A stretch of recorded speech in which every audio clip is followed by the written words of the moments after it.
Le thème que nous allons développer aujourd'hui est le suivant. C'est la mort et la vie.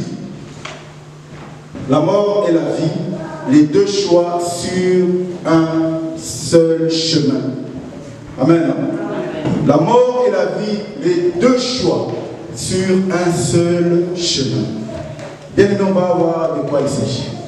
Donc les deux choix sur un même chemin, la mort et la vie. Vous savez que dans la Bible, il y a ce qu'on appelle la dualité. C'est deux choses. C'est-à-dire, lorsque nous marchons, nous disons oui, nous disons non. Le bien, le mal. Toutes ces choses, bien aimées, c'est ce qu'on appelle la dualité. Donc ce sont des choses qui s'opposent, mais qui sont toujours, bien aimées, l'une à côté de l'autre. Et aujourd'hui, le Seigneur veut nous parler de la mort et de la vie, puisque nous sommes appelés à la vie éternelle. Mais, à côté de la vie, bien aimée, il y a aussi la mort. On ne parle pas de la mort physique, mais nous parlons principalement de la mort éternelle. Amen. Amen. Alors, bien aimé, la mort et la vie. Donc, les deux choses, puisque c'est le choix de l'humanité. Tu choisis de marcher avec le Seigneur, tu as la vie éternelle. Mais tu choisis aussi de t'éloigner du Seigneur, tu as devant toi la mort, ce qu'on appelle la mort éternelle. Alors, bien aimé, nous allons lire un texte pour commencer. Et nous allons, avant de développer, nous allons lire d'abord ce texte. Et c'est dans le livre de Nombre. Le livre de Nombre au chapitre 21. Et nous allons commencer à partir du verset 3. Et nous allons nous arrêter au verset 9. Bien aimé, nous allons d'abord lire le texte. Et nous allons voir de quoi il s'agit. Parce que le thème, comme je viens de dire, c'est la mort et la vie. Les deux choix sur un même chemin. Alors, Nombre, chapitre 21. Et nous allons commencer à partir du verset 3 jusqu'au verset 9. La Bible dit dans Nombre 21, 3, l'Éternel entendit la voix d'Israël et les Cananéens, on les dévoie par interdit, eux et leurs villes, et l'on nomma ce lieu Orma. Ils partirent de la montagne de Or par le chemin de la mer Rouge pour contourner le pays d'Édom. Le peuple s'impatienta en route et parla contre Dieu et contre Moïse. Pourquoi nous avez-vous fait monter hors d'Égypte pour que nous mourons dans le désert? Car il n'y a point de pain, il n'y a point d'eau, et notre âme est dégoûtée de cette misérable nourriture. Alors l'Éternel envoya contre le peuple des serpents brûlants. Ils mordirent le peuple et il mourut beaucoup de gens en Israël. Le peuple vint à Moïse et dit: nous avons péché, car nous avons parlé contre l'Éternel et contre toi.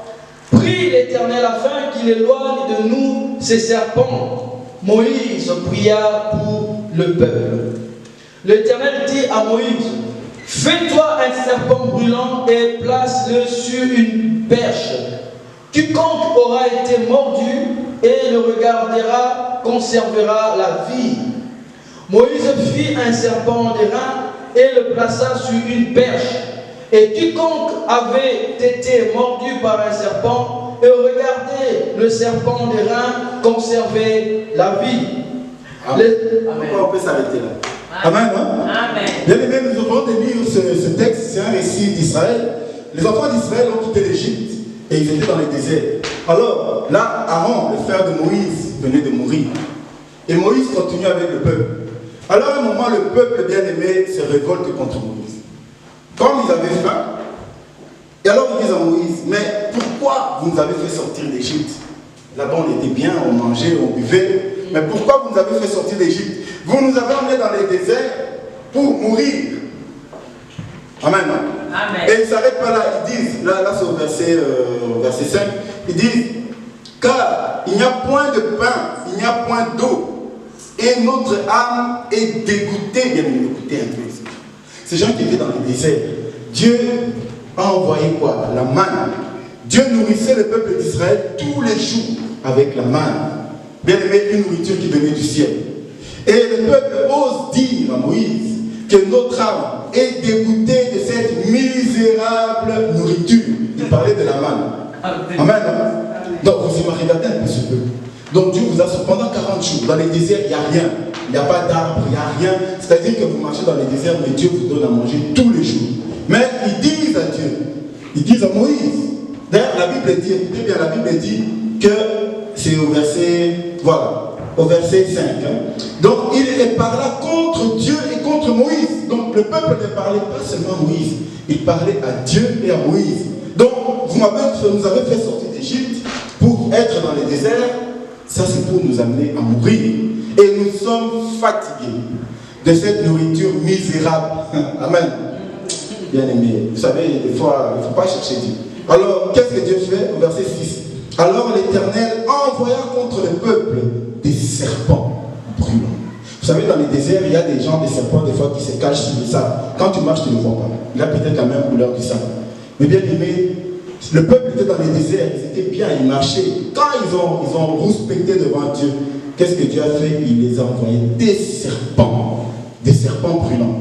Et ces serpents, qu'est-ce qu'ils faisaient? Ils venaient mordre tous ceux qui avaient respecté contre Dieu. Et la Bible nous dit, le peuple est pris. Et il mourut beaucoup de gens en Israël. Donc ce peuple-là, qui était des milliers, dans les déserts, lorsqu'ils ont parlé contre Dieu, Dieu envoie des serpents. Et les serpents viennent mordre le peuple et ils sont morts beaucoup de gens. Amen. Amen. Et maintenant, le peuple, qu'est-ce que le peuple fait? Au verset 7. Le peuple vint à Moïse et dit, nous avons péché, car nous avons parlé contre l'Éternel et contre toi. Maintenant, prie l'Éternel afin qu'il éloigne de nous ces serpents. Maintenant, ils vont demander à Moïse, Moïse, pars, que Dieu enlève, qu'il éloigne de nous ces serpents, parce que nous sommes déjà morts en grand nombre. Et le Seigneur, écoutez ce que le Seigneur va faire. Et Moïse pria pour le peuple. L'Éternel dit à Moïse, fais un serpent brûlant. Bien aimé, c'est les serpents brûlants qui tuent les gens. Amen. Amen. Vous savez, c'est là où on essaie de comprendre. Les serpents viennent et tuent des milliers de personnes. Mais Dieu demande à Moïse, Moïse, fais-toi un serpent. Un serpent comment? Brûlant. Exactement comme les serpents qui sont en train de mordre. Amen. Dieu demande à Moïse de fabriquer un serpent brûlant. Et écoutez, il dit, dans verset 7, il dit, l'Éternel dit à Moïse, verset 8, fais-toi un serpent brûlant et place-le sur une perche, donc sur un bâton.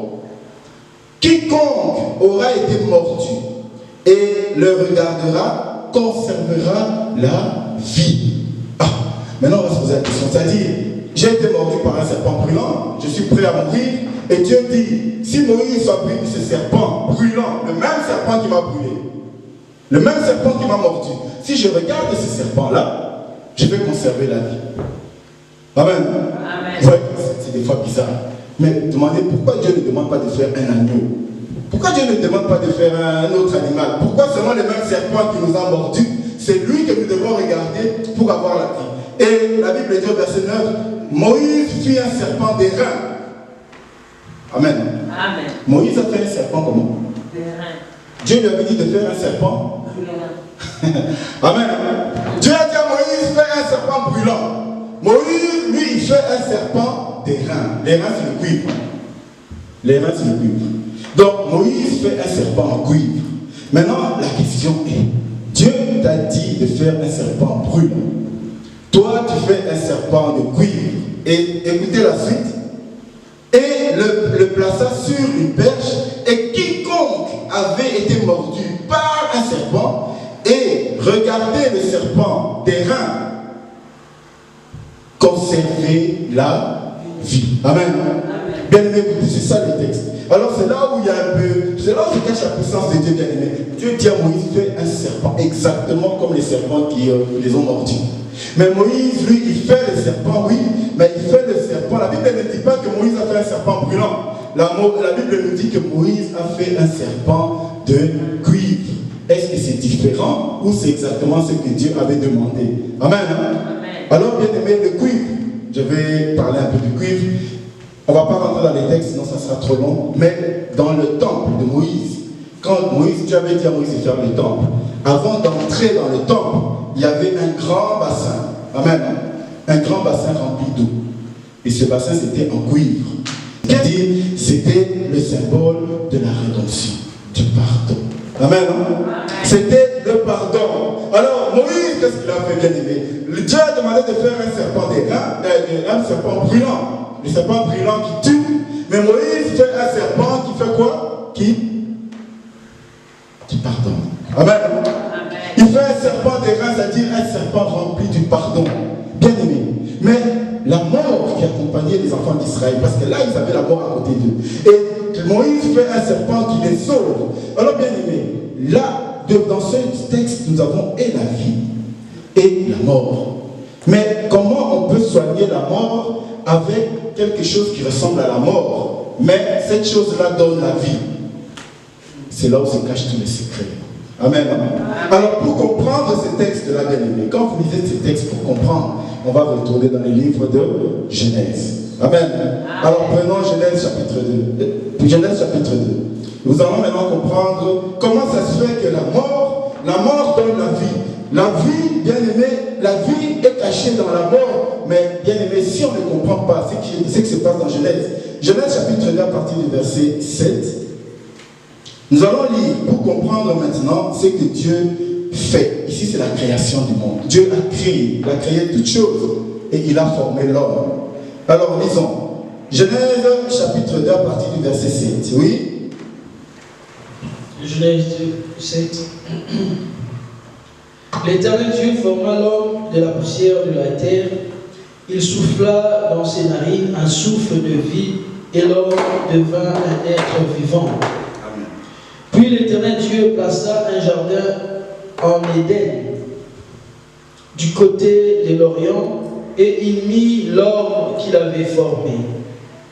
L'Éternel Dieu fit pousser du sol des arbres de toute espèce, agréables à voir et bons à manger, et l'arbre de la vie au milieu du jardin, et l'arbre de la connaissance du bien et du mal. Merci papa. On peut d'abord s'arrêter là. Bien aimé, l'Éternel forma l'homme et il a pris l'homme qu'il a formé, il a placé l'homme dans le jardin. Vous comprenez que Dieu n'a pas formé l'homme dans le jardin d'Éden. Dieu a formé l'homme quelque part et il a pris l'homme, il est venu le mettre dans le jardin. Mais dans ce jardin, la Bible nous dit qu'il a planté des arbres. Et dans ce jardin, il y avait l'arbre de la vie et l'arbre de la connaissance du bien et du mal. Amen. Maintenant, l'arbre de la vie. Où se trouvait l'arbre de la vie? Dans le jardin d'Éden. Où était l'arbre de la vie? C'est écrit dans la Bible. Oui? L'arbre de la vie se trouvait où? Au milieu. Amen. L'arbre de la vie se trouvait au milieu du jardin. C'est-à-dire quand Dieu a formé l'homme, il a formé le jardin d'Éden au milieu, au centre. Il a mis l'arbre de la vie. Cet arbre qui donnait la vie. Tout ce que tu mangeais de cet arbre te donnait la vie éternelle. Et maintenant, bien aimé, on ne va pas lire le reste. Maintenant, lisons à partir du verset 18.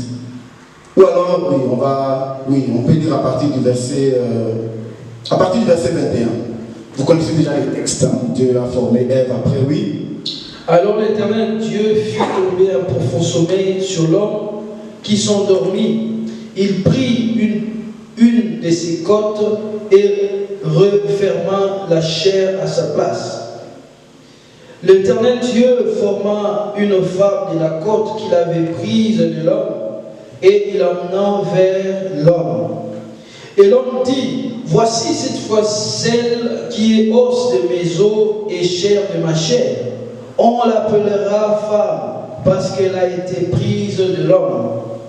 C'est pourquoi l'homme quittera son père et sa mère et s'attachera à sa femme et ils deviendront une seule chair. Oui. L'homme et sa femme étaient tous deux nus et ils n'avaient point honte. On peut continuer. 3, à partir du premier verset. Les serpents étaient le plus rusés de tous les animaux des champs que l'Éternel Dieu avait fait. Oui. Il dit à la femme, Dieu a-t-il réellement dit, vous ne mangerez pas de tous les arbres du jardin? Bien, mais écoutez ce que les serpents demandent à la femme. Parce que Dieu avait dit à Adam, on vient de lire, que vous mangerez de tous les arbres du jardin, sauf l'arbre de connaissance du bien et du mal, sinon tu mourras. Alors, maintenant, le serpent pose la question à Ève. Il dit à la femme, est-ce que Dieu a vraiment dit que vous ne mangerez pas de tous les arbres du jardin? Écoutez cette question piège. Maintenant, lisons la réponse de Ève. Oui. La femme répondit au serpent, nous mangeons du fruit des arbres du jardin. Mais quant au fruit de l'arbre qui est au milieu du jardin, Dieu a dit, vous n'en mangerez point et vous n'y toucherez point, de peur que vous ne mouriez. Amen, papa. On peut s'arrêter là. Donc, Ève, qu'est-ce qu'Ève va répondre? Ève va répondre au serpent. Non, serpent, c'est pas ça. Dieu a dit, écoutez la réponse d'Ève. La femme répondit, nous mangeons du fruit des arbres du jardin, mais quant à l'arbre qui est au milieu du jardin, Dieu a dit, vous n'en mangerez pas, sinon vous mourrez. Amen. Alors maintenant, on vient de voir tout à l'heure, quand Ève dit l'arbre qui est au milieu du jardin, la Bible vient de nous dire quelque chose. L'arbre de la vie se trouvait où? Au milieu du jardin. Mais Ève qui vivait dans le jardin d'Éden, elle dit au serpent non. Mais quant à l'arbre là qui est au milieu, Dieu a dit de ne pas manger. Elle parlait de quoi? De quel arbre? L'arbre de connaissance du bien et du mal. Alors maintenant, bien aimé, lorsqu'on écoute la réponse de Ève, ça veut dire qu'Ève, parce qu'elle vivait là-bas, elle savait où se trouvait cet arbre. En réalité, où se trouvait l'arbre de la connaissance du bien et du mal? Dans le jardin, et à quel endroit précisément? Au milieu. Au milieu, amen. Hein? Donc ça veut dire l'arbre de la connaissance du bien et du mal était au milieu du jardin, et l'arbre de vie aussi était au milieu du jardin. En d'autres termes, bien aimé, dans le jardin d'Éden, il y avait l'arbre de la vie, et juste à côté, il y avait l'arbre du bien et du mal. Amen. Bien aimé, la vie et la mort, c'est deux choses qui sont tout le temps côte à côte. Amen. Côte à côte, ça veut dire que l'arbre de la vie était juste à côté de l'arbre de connaissance du bien et du mal. Vous savez, lorsqu'on parle de l'arbre de connaissance, est-ce que vous pouvez regarder sur PowerPoint? On peut mettre et regarder bien. La connaissance. Vous allez vous parler de quelque chose par rapport à la connaissance. Si vous savez voir, la connaissance, bien aimé, en hébreu, on va d'abord parler de la connaissance, oui. Alors, la connaissance, quand on regarde dans les dictionnaires normaux, ça veut dire quoi? Acquisition, expérience, pratique, savoir ou usage. Alors, l'arbre de la connaissance du bien et du mal. Lorsqu'on parle de la connaissance, on ne peut pas, vous voyez, on écrit savoir. Mais bien aimé, la connaissance que Dieu parle, il n'est pas question de savoir. Parce que souvent quand on pense, on se dit, mais non, je connais que ça c'est le bien et ça c'est le mal. Alors nous croyons, quand Dieu dit, tu ne mangeras pas l'arbre de connaissance du bien et du mal, ça veut dire que Dieu dit à Adam, si tu manges ce fruit-là, amen, tu vas connaître le bien et tu vas connaître le mal. Mais bien aimé, c'est pas ça du tout. Parce que Dieu a dit à Adam, si tu manges de cet arbre, tu mourras. Ça veut dire Adam connaissait déjà que s'il mange, il connaissait déjà le mal. Amen. Il connaissait déjà le mal et il connaissait le bien. Mais bien aimé, l'arbre de la connaissance du bien et du mal, c'est quoi? Ça veut dire que c'est l'arbre où nous avons la pratique. Quand tu vas manger ce fruit-là, dans ta vie, qu'est-ce que tu vas faire? Tu vas commencer à expérimenter et la vie et la mort. Tu vas commencer à pratiquer et le bien et le mal. Amen. L'arbre de connaissance du bien et du mal, c'est-à-dire ce fruit-là, c'était la limite que Dieu a dit. Moi, je t'ai donné la vie. Mais si tu vas de l'autre côté, qu'est-ce qui va se passer? Tu vas, dans ta tête, tu auras la confusion du bien et du mal. Amen. Parce que tu vas commencer à pratiquer le bien. Bien aimé, il n'y a aucun homme sur la terre. Même ceux qui vont être sur toi, oui, c'est un voleur, c'est un méchant. En lui, il y a toujours quelque chose de la vie. Amen. Tout homme bien aimé, même les anges, il n'y a aucun qui est. Dieu a créé personne avec le mal en lui incarné. Impossible. Tout le monde a toujours le bien. Il a toujours un bien. Attention, toi là, c'est un voleur. Mais quelque part, tu vois, il va quand même faire du bien à sa famille. Amen. Amen. Mais le problème, c'est que tu vas pratiquer et le bien. Et tu vas pratiquer aussi le mal. C'est pourquoi, bien aimé, l'arbre de connaissance du bien et du mal, c'est-à-dire l'arbre de vie, est juste à côté. Au centre du jardin, il y avait et la vie et la mort. C'est ça la vie de tous les jours, bien aimés. Tous les jours, quand nous marchons, nous sommes dans un chemin où il y a la vie et il y a la mort. Tous les jours, tu marches avec la vie et la mort. Chaque pas, chaque chose que tu fais est entre la vie et la mort. Amen. C'est pourquoi, bien aimé, le texte que nous allons lire après ça, vous allez comprendre. Parce qu'ici, on parle par rapport à la connaissance. Mais lisons maintenant, prenons notre Bible, lisons. Prenons dans Genèse chapitre, Genèse 3, 300 on l'a déjà lu, Deutéronome chapitre 30, 19. Deutéronome 30, 19. Deutéronome, c'est toujours la loi de Moïse. Deutéronome 30. Alors, nous allons lire à partir du verset, verset 19, oui. Lisons, papa. Vous connaissez déjà le verset, on a déjà lu ça plusieurs fois. Alors, ça c'est Dieu qui parle dans sa loi, dans la loi de Dieu. Dieu dit, oui. J'en prends aujourd'hui à témoin contre vous le ciel et la terre. Oui. J'ai mis devant toi la vie et la mort, la bénédiction et la malédiction. Choisis la vie afin que tu vives, toi et ta postérité. Merci papa, on peut s'arrêter là. Donc l'Éternel dit, j'ai mis devant toi, ça c'est de la loi qu'il avait donnée à Moïse, j'ai mis devant toi la vie et la mort. La pensée de l'homme c'est quoi? Ça veut dire que nous marchons devant nous. Amen. Tu as un chemin qui donne à la vie. Amen. Et il y a un autre chemin qui donne à la mort. Bien aimé, ça c'est ce que nous pensons. Mais bien aimé, ce n'est pas du tout ça. Bien aimé, ce n'est pas du tout ce que nous avons toujours pensé depuis des années. D'ailleurs, on a toujours vu dans des livres, vous voyez quelqu'un qui est là devant deux chemins, le chemin de la vie, le chemin de la mort. Mais si c'est le cas, bien aimé, si je marche dans le chemin de la vie, amen, ça veut dire jamais la mort ne va me rattraper puisque c'est un autre chemin. Mais ce n'est pas ce que Dieu nous dit. Retournons dans PowerPoint. Bien aimé, je vais maintenant expliquer ce qui est écrit dans la parole de Dieu à l'origine. Qu'est-ce que Dieu a dit à Moïse dans ces textes-là que nous allons lire? J'ai mis devant toi la vie et la mort. Comment Dieu dit à Moïse, j'ai mis devant toi? Alors, devant toi, oui, avançons. Devant toi, bien-aimé, nous avons avancé encore. Vous allez voir, oui, le mot devant. Devant, ça se dit en hébreu, milpanim. Milpanim. Bien-aimé, Dieu dit, j'ai mis milpanim. Toi, la vie et la mort. Mais qu'est-ce que ça veut dire, milpanim? Dans milpanim, il y a deux mots. Il y a le mot panim que vous connaissez déjà. Amen. On a parlé de ça longuement ici. Panim, c'est les visages. Et oui, mille, bien aimé, regardez bien mille. Mille, ça veut dire, c'est comme en français, c'est un. Vous voyez qu'on écrit des mails, hein? On écrit email. Mais email, ça veut dire juste des mails électroniques. Mais un mail, ça veut dire quoi? Ça veut dire une allée. C'est quoi une allée? Oui, l'image qui suit, voilà, ça c'est une allée. Ça veut dire quand tu vas quelque part, tu as un sentier, peut-être tu as des arbres ici à gauche et à droite, et au milieu tu as un chemin, ça s'appelle une allée.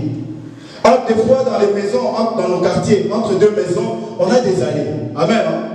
Donc c'est des allées. Alors Dieu dit à Moïse, j'ai mis devant tes visages un seul chemin.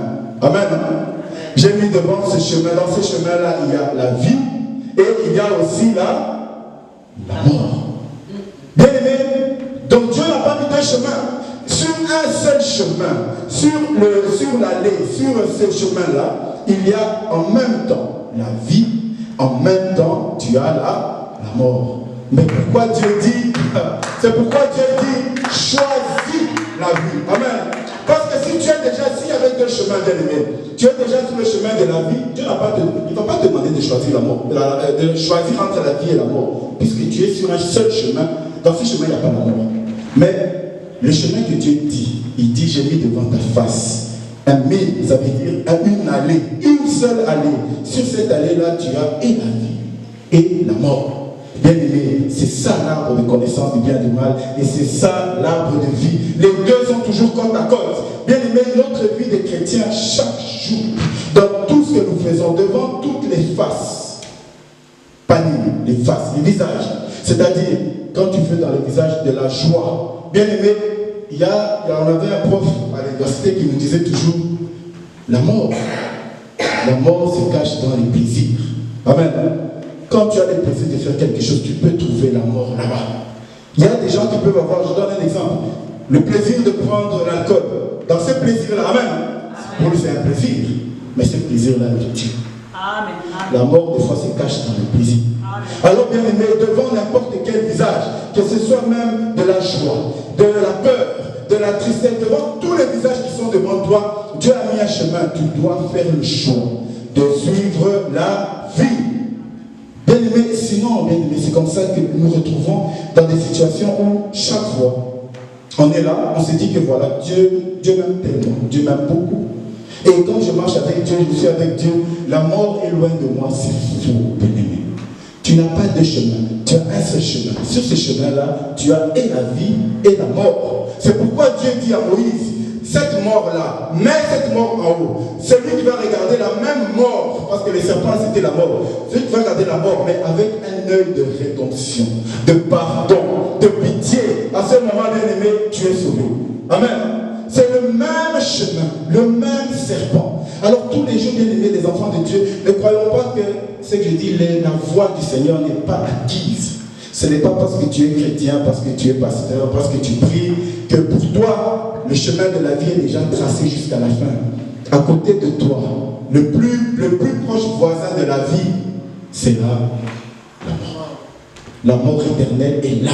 C'est pourquoi, bien aimé, lorsque nous marchons, nous devons toujours savoir, je marche, j'ai la vie, mais si je fais une erreur, je tombe directement dans la mort. Parce que les deux sont sur un même chemin. Amen. Nous devons faire attention lorsque nous marchons dans notre vie. Tu dois toujours te dire, oui, je suis enfant de Dieu, c'est vrai. Dieu m'a donné la vie, mais juste à côté de moi, juste à côté, le tout proche voisin, c'est la mort. Parce que le chemin de la vie et de la mort, bien aimé, Dieu n'a pas mis de chemin. Dieu dit, si maintenant on doit retraduire ce que Dieu a dit à Moïse, Dieu dit à Moïse, j'ai mis devant ta face une seule allée avec la vie et la mort. Alors toi, choisis la vie. Amen. Choisis la vie parce qu'il y a une seule allée.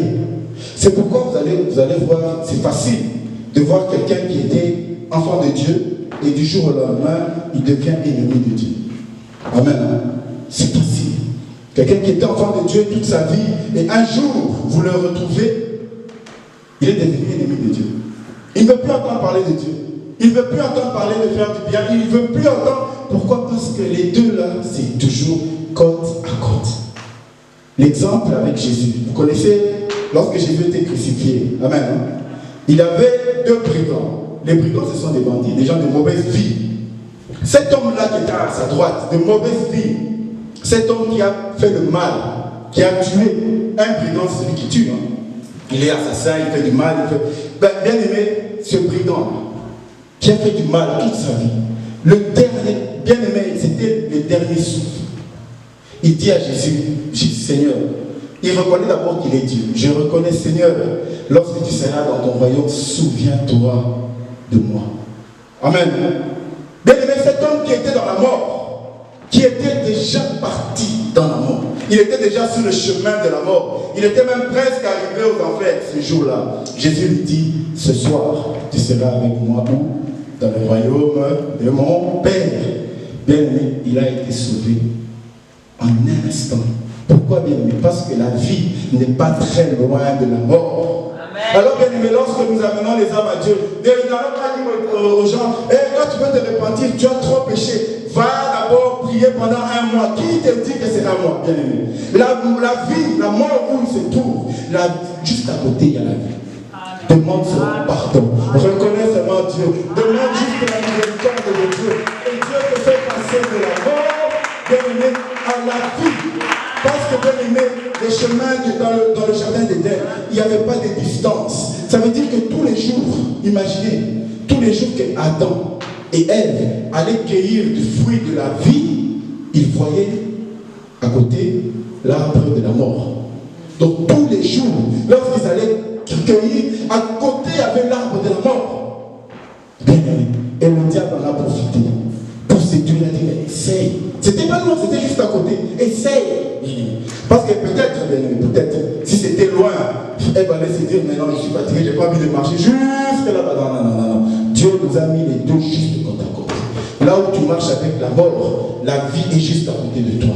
Mais pour trouver la vie, comme Dieu avait dit à Moïse, le serpent qui brûle, le même serpent qui brûle, peut devenir le serpent qui te sauve. Si ce serpent est fait de la rédemption, le pardon. C'est pourquoi le Seigneur, bien aimé, dans le message de Jésus, Jean-Baptiste, quand il est venu, qu'est-ce que Jean-Baptiste dit? Répondez-vous.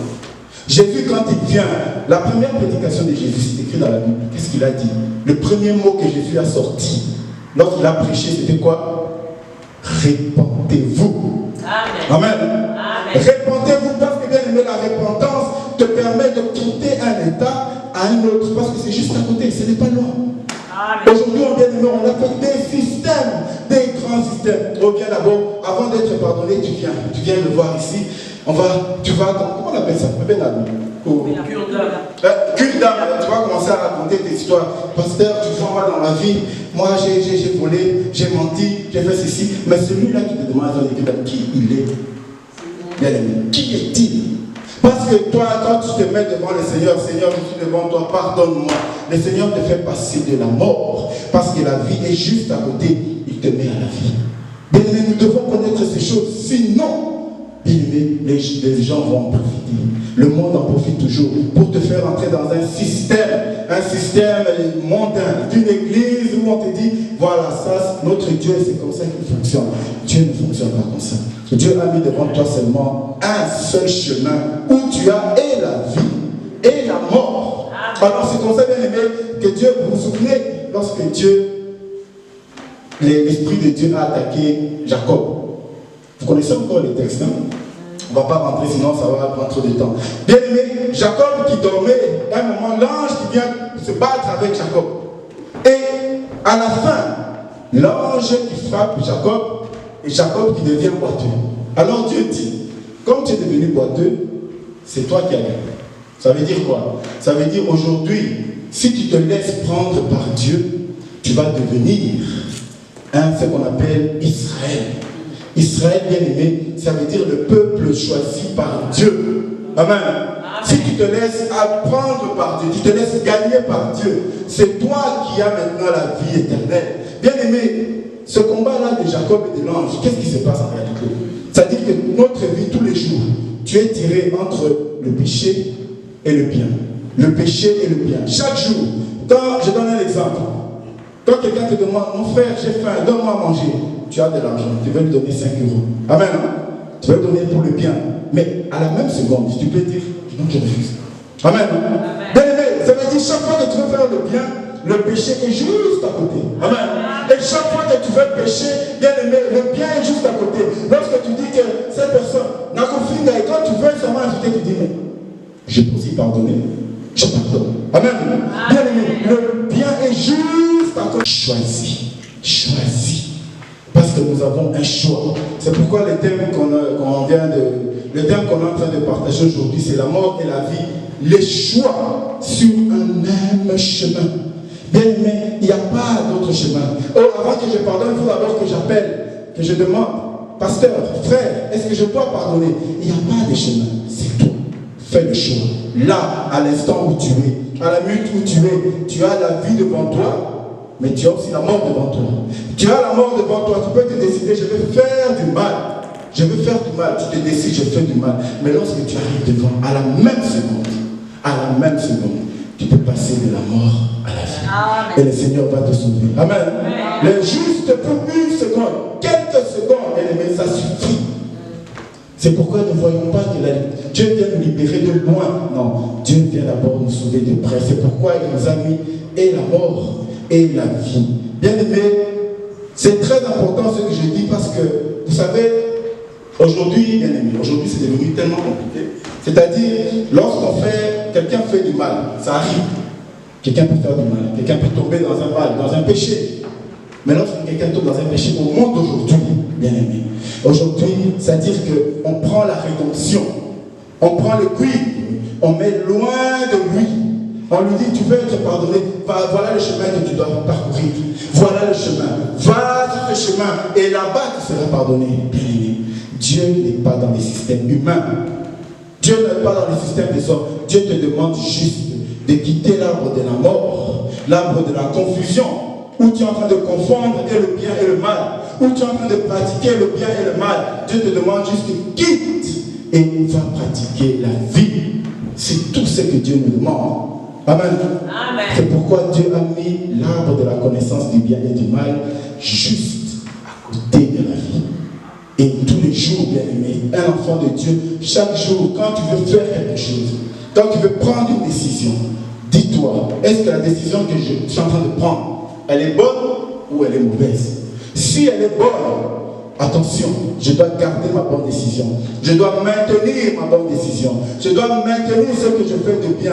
Parce que juste à côté, il y aura le péché. Amen. Amen. Et si je suis dans le péché, si je veux faire quelque chose de mal, je dois me dire non, juste à côté, je peux faire le bien. Juste à côté. Amen. Bien-aimé, et Dieu est témoin. C'est pourquoi, qu'est-ce que le Seigneur dit? Vous voyez? Parce que c'est qui va nous juger, bien-aimé. La Bible dit, j'en prends quoi aujourd'hui à témoin contre vous? Je prends quoi? Le ciel et la terre. Quand tu as fait ces choses, même si tu es dans un avion, il y a le ciel qui est témoin. Quand tu es sur la terre est témoin de ce que tu fais. Ça veut dire, tu peux te mentir à toi-même. Oh non, bon, écoute, j'ai fait du bien. La terre va réclamer, il avait fait du mal. Alors qu'il pouvait faire du bien. Le bien était juste à côté de lui. On a lu le dimanche passé, on a parlé de... comment il s'appelle? Celui qui a tué son frère. Caïn. Qu'est-ce que Dieu avait dit à Caïn? Caïn, attention, le mal se pose devant toi. Domine sur lui. Domine et le mal va passer. Qu'est-ce que Caïn avait écouté? Non. Les conséquences, il a tué son frère. Mais des fois, on fait le mal alors que le bien est juste là.